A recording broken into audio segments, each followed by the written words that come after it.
Rema Namakula zemu na chankalanya social media platforms waneno mu ggwanga erya Uganda. Kineno si kipya naddala kwa baba subscribing edda ku YouTube channel yange ne ya SMX Media. Kubanga nabagamba ngenda belanga nkuleta exclusive ya Baby Bump oba ne Baby Shower nabyo ngenda belanga mbikuletera. Ebya Rema Namakula mukimanye munne akatambika Rema Namakula kano. Twakatandikira eri mu kuzaala. Yes, twakatandikira ku lunaku lwa kuzaala omwana n'afuluma ne tumulaba. Ne Baby Shower, Baby Bump efana ebyo nabe natwate tunabeeranga tubifuna. Newano kwa SMX Media nenkugamba gwe subscribing updates zonna ezikwatagana ku Rema Namakula ngenda beranga nzikuletera gwe waneno kyonna okola ku subscribing ebisigadde n'obindekera. Kati Rema Namakula kikyakoze ku macha gonna ko olwayo bannange Rema Namakula wenkoledde no story. Rema Namakula atadde oluyimba baluyita akafecce mwateredde ebifaananyi byali ku Baby Bump ye nga bamuko ebifaananyi by'olubuto ekisinza okunsanyusa mu binene ebifaananyi. Omanyi abantu abasinga babeera abagenda bakuba binene ebifaananyi bya Baby Bump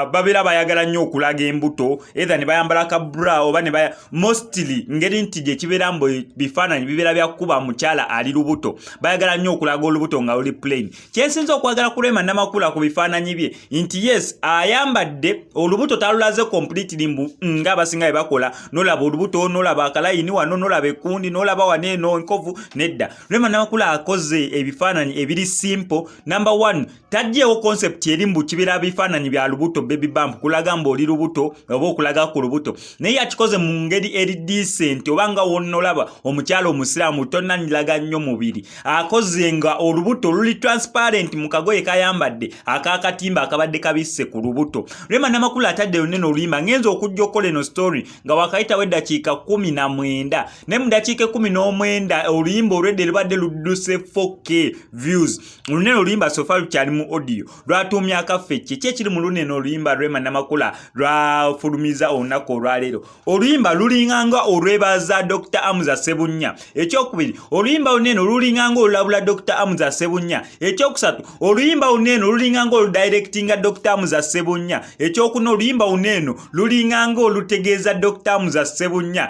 ki exactly Rema kyali mukane nakayimba. Rema Namakula agambye buli kimu kyabala munze lino ttaka jimu kwosiga kati ebisigadde biri wa Dr. Amuza Ssebunya okubeera nga yeesalirawo. Ye Rema Namakula amugambye buli kimu kyabala munze. Oluyimba luneno concept yonna etambulira ku nsonga nkugambe ntya etambulira mu nsonga ya agriculture kanji kugambe wentyo. Rema Namakula simanya ni awandise luneno oluyimba naye oluyimba lulina concept ennungi n'engeri gye luraiminga oba engeri gye lutambulamu lulungi nyombu lwatambulidde mu agriculture. Omanyi omuyimbi wano mu ggwanga erya Uganda ayinza oyimba ku ngoma line ey'okubiri ng'erimu jjajjaawo line ey'okusatu ng'awemula line ey'okuna n'ayimba ku mukyalo olw'olubuto line ey'okutaano n'ayimba ku violence line ey'omukaaga n'ayimba ku COVID-19 eddagala lya COVID-19 oba vaccination. N'ogamba bannange tuli kuki naye oluyimba lwa Rema Namakula luno akafecce lwonna lutambulidde mu concept ya agriculture kwegamba litambulidde mu ngeri ya bya bulimi ndooza kyembeera ngamba nti buli kimu ayimba ku mukwano naye nga line zonna zitambula ku nsonga ya bulimi ettaka jimu abo babeera abalimi be balima buli kimu kyabala munze nera bintu bya kulima. Naga Dr. Amuza Ssebunya simanya wange bankoola waliwo wagambidde mbu ye maama yamukoola kano kalanda bigo kwegamba ajjeyo concept oba tamuzi zonna ezikozesebwa oba ezeetaagisa okubeera ng'omuntu alima oba mu kulima oba mu agriculture zatadde mu lunene oluyimba naye ate ye n'aludraivinga nga lwebaza Dr. Amuza Ssebunya nga lulina engeri gye lumu directinga Dr. Amuza Ssebunya nga lulina engeri gye lusuubiza Dr. Amuza Ssebunya mbu bineeno byonna ebyokuzaala bebyaliya ebyokumwagala ebyokumukuba embaga. Rema Namakula sofa bye yakayagala ku Dr. Amuza Ssebunya ebyo byonna biwero. Oluyimba lunene akafecce kye lulinganga kye lulitegeeza oba kwe luli mu kubeera nga lutambulira konna. Kino kinzijjukiza nti gwatagala kubeera ng'omissinga updates naddala mu entertainment industry naddala ku Rema Namakula nga bwe nakugambye bonna basubscribing edda ku SMX Media kineno si kipya okubaleetera ebintu ebifaanaganako nga weebiti nga basoose kubeera nga babiraba waneno ku SMX Media nawe kyonna okukola kubeera ng'osubscribinga waneno ku SMX Media ebintu nga bineeno ogenda kubeera ng'obifuna. Nange wenfunidde omukisa ngenda beera nga nkupulengira akayimba naye sigenda kupulengira kano aka Rema wabula ngenda kupulengira kava y'akapeesa eya Fulma official video oluvannyuma lw'okugita bulijjo mbapulengira audio nga maliza stories affe naye olunaku olwaliro ngenda kuplayingira video eyo mwenna featuringa oba mwenna linga Vixen omanyi kana kayimba kanengeje kantadde mu mood naye nga wena kutegezezza olunaku olwaliro nti celebrated birthday ku eri mwana muwala bamuyita Serase ono nno nga naye blogger nga nze alina YouTube channel gyakwasaganya birthday yabaddewo olunaku olweggulo nensalawo nti olunaku olwaliro bambindu mu dedicating okubeera nga mwongeramu amaanyi okubeeramu ebyo byali mu kubeera nga akwasaganya ku YouTube channel ye. Serase, happy birthday to you. Nera ntumira nnyo sister Rachel yankoledde olunaku vibe gye yataddewo awo wonna okulaba nga birthday yo etambula bulungi najyagadde mutumiddeko ne amugambe mbu mwagala nnyo naawe Serase, may you live to blow more and more candles. Lwe olimba lwe mbadde ngezaako okutegeeza lwe twafulumya akapeesa cover ya Lydia Jasmine. Olabikolina kapesa abibizana akapesa just respect akapesa kaba Mr. Ago itaka kulinya balikole mwe mumbwa saba balikole mwe mumbwa nenga kone muzunganze Puzi nechilala baby na izo yimba Zewe nkusubwanga nyimba unyimba Siba na minembe bunyiga Gwe bakutunda nkwagale Katindika nkwagale Zinkwagale baby Chirabiko olina kapesa yo Gwe uli unyiga kapesa onyiza kapesa zenenfese no olina kapesa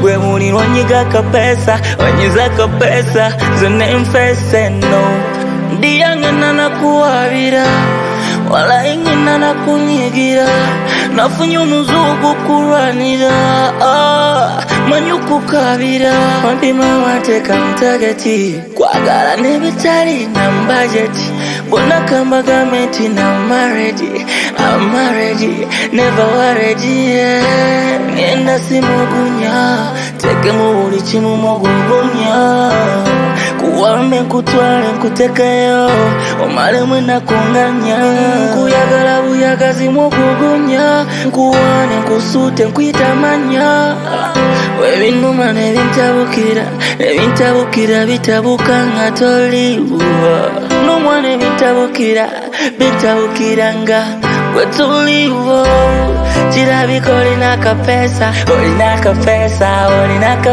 yo Gwe uli unyiga kapesa onyiza kapesa zenenfese no olina kapesa Gwe uli unyiga kapesa onyiza kapesa zenenfese no Itaka kulinya balikole mwe mumbwa saba balikole mwe mumbwa nonenga kune muzungaze Nimudaga Puzi nechilala baby na izo yimba Zewe nkusubwanga nyimba unyimba Siba na minembe bunyiga Gwe bakutunda nkwagale Katindika nkwagale baby Chirabiko olina kapesa yo Gwe uli unyiga kapesa onyiza kapesa zenenfese no olina kapesa Gwe uli unyiga kapesa onyiza kapesa zenenfese no Olabiko olina kapesa abibizana Lydia Jasmine respect akapesa kaba Mr. Ago I'm the one for you the one for me Challenge your pro, ya prove your feeling, yeah no Yeah Siba na mi